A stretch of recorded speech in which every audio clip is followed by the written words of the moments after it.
ઝવેરચંદ મેઘાણી રચિત સૌરાષ્ટ્રની રસધારની એક વાર્તા. ધણીની નિંદા. પાલ પંથકના બોરુ ગામના ગઢમાં છાનામાના વાવડ મળ્યા કે ભડલીની કઠયાણીઓ શમાણુ દેવીને દર્શને આવી છે. ભારોજી ઠાકોરે આનંદમાં આવી જઈને પૂછ્યું, એલા કોના ઘરના? બાપુ, ભોજ ખાતરના પડના જ ઘરવાળા. મૂછો ઉપર હાથ દઈને વાઘેલા રાજા બેઠો થઈ ગયો. એણે આજ્ઞા કરી, ઘોડા ઘોડા શાબદા કરો. આજ કાઠીઓનેય ખબર પાડીએ કે રજપૂતોના આ વેલડા લૂંટતા કેટલી વિશે શો થાય છે. ભોજ ખાચરના ઘરની આઈઓ તે મારી મા બહેનો છે. હું રજપૂત છું, પણ મારે આજ તો આ ફાટેલ કાઠી ડાયરાને અનીતિના માર્ગ છંડાવી દેવા છે. ભારોજી રાજ ચડ્યો. શમાણીના થાનકમાં કઠિયાણીઓને ખબર પડ્યા કે વાઘેલા રાજા ઓજણા વાળવા આવે છે. કુંજળીઓની માફક કઠિયાણીઓના કકડાટ બોલ્યા. અબડાઓને એકેય દિશા સૂઝતી નથી. એણે ચારેય દિશામાં આકોળ વ્યાકોળ નજર નોંધી. સામે એક ગામડું દેખાણું. પૂછ્યું, ભાઈઓ, ક્યું ગામ? ઉતેડિયું, ગાડાખેડુએ કહ્યું. કોનું ગામ? વાઘેલાનું. આય, એ બધા પણ ભારાજીના ભાયત જ થાય છે.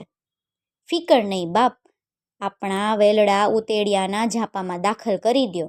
એ રજપૂત હશે તો નક્કી આપણા રખવાડા કરશે. કાળો કકડાટ બોલી ગયો. વેલડાના ઉતેયાણાના ગઢમાં જઈને ઊભા રહ્યા. દરબારને બધી હકીકતની જાણ થઈ. એણે કહેરાવ્યું, આયો, હવે જરાય ફડકો રાખશોમાં. ભારાજીનો ભાર નથી કે મારે શરણે આવેલાને આંગળી અડાડે. ભારોજી ભાલું હિલોડતા આવી પહોંચ્યા. ઉતેડિયાના ધણીએ ગઢને દરવાજે આવીને કહ્યું, ભા, રજપૂતનો ધર્મ તને શીખવવાનો હોય? અહીં ગઢમાં પગ મૂકીશ તો સામે સામા લોહી છંટાશે. બાકી હા, ઉતેડિયાના સીમાડા વળોટે એટલે તારે ગમે તે કરજે. રજપૂતે રજપૂતની આંખ ઓળખી લીધી. ભારોજી પાછો ફરી ગયો. ઉતેડિયાના ઠાકોરે ભડલી સમાચાર પહોંચાડ્યા. ભોજ ખાચર મોટી ફોજ લઈને આવ્યો. કઠિયાણીઓને તો ભડલી ભેળી થઈ ગઈ, પણ ભોજ ખાચરના મનનો ડંખ કેમ જાય? બોરુ ગામને માથે ભોજ ખાચરના ભૈરવ જેવા પ્રચંડ કાઠીઓ ત્રાટક્યા અને ધીંગાણામાં ભારોજી કામ આવ્યા. ભોજ ખાચર ભારોજીનું માથું વાળી અને પોતાની સાથે લેતા આવ્યા. સ્વામીનો ઘાત થયો સાંભળી ભારોજીની રજપૂતાણીને સત ચડ્યો. કાયા થરથર કંપી ઉઠી. પણ ચિતામાં ચડાય સી રીતે? ધણીનું માથું તો ખોડામાં જોઈએ ને. રાણીએ સાદ નાખ્યો, લાવો કોઈ મારા ધણીનું માથું, મારે ને છેટું પડે છે. ચારણ બોલ્યો, માથું તો ભોજ ખાચર ભેડું ગયું. અમે બધાય જઈએ ત્યાં મરીએ તો એ માથું નહીં કાઢે. એ ભોજ છે, કાળ મીંઢ ભોજ. એ બાપ, મારા નામની વિનવણી કરજે. ભોજનું હૈયું એવી વિનવણીથી નહીં પીગળે. રાજપત પુતાણીના તરફડાટ જોવામાં એ પાપિયાને મોજ પડશે. ચારણ, મારા વીર, તારી ચતુરાઈ શું આવે ટાણે જ ખૂટી ગઈ? માં, એક જ ઉપાય છે, પણ બહુ હીણો ઉપાય છે. મારું શૂળ નીકળી જાય એવું પાતક મારે કરવું પડશે. ખમજો, હું હમણાં જ લઈને આવું છું. એમ કહીને ચારણ ચડ્યો. મુડુકામાં આવી અને આપા ભોજને એને સમાચાર કહેરાવ્યા કે એક ચારણ તમને બિરદાવવા આવ્યો છે. ડાયરામાં જઈને ખમ્મા ભોજલ, ખમ્મા કાઠી, ખમ્મા પ્રજરાણા એવા કંઈક ખમકારા દઈ અને આપા ભોજના વારણા લીધા. મધુર હલકાથી એને દોહા ઉપાડ્યા. ભોજા બંધ ભારા તણા કાપ્યા કર માળે, પૂળા પવાડે તે વેડાવ્યા વેડાવત.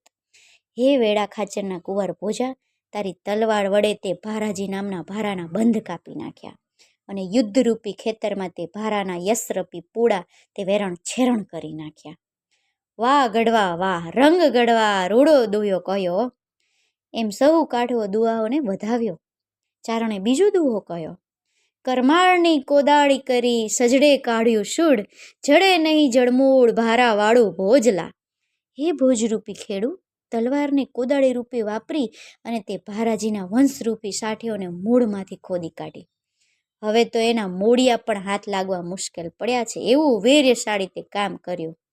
ઓહો હો, વાહ ગઢવે તો લાખ રૂપિયાનો દુઓ કયો. હા સિંહ એની કરામત. એવી તારીફ થઈ એટલે બાયો ચડાવી અને ચારણે આગળ ચલાવ્યો. એવા 1, 2, 3 દુવા કહેવાતા ભોજ ખાચરના પાંસાબંધી કેડિયાના કસો તૂટવા માંડી. એના મોજના તોરા છૂટવા લાગ્યા અને ભોજા ખાચરને લાગ્યું કે જગતમાં મારો જોટો નથી. પણ ચારણ તો જેમ જેમ દુઆ કહેતો જાય છે તેમ તેમ તેની પાંપણો ભીંજાતી જાય છે. એના કાળજાના ઘા પડે છે. એમ ફાટતે હૈયે એને ભોજા ખાચરની તારીફના 20 દુઆ કર્યા.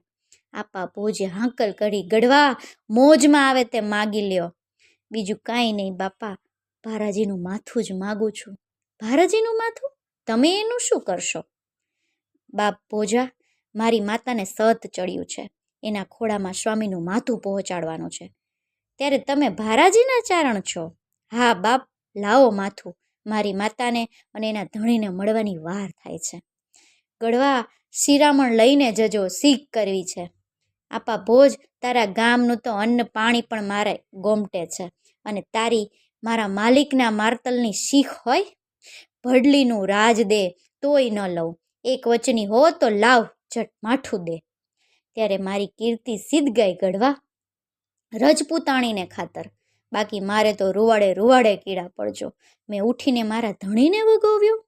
અન્ન જળ વિનાનો ચારણ ભારાજીનું માથું લઈ અને ચાલી નીકળ્યો અને બોરુને પાદર રજપૂતાણીને ચિત્તા પર ચડી.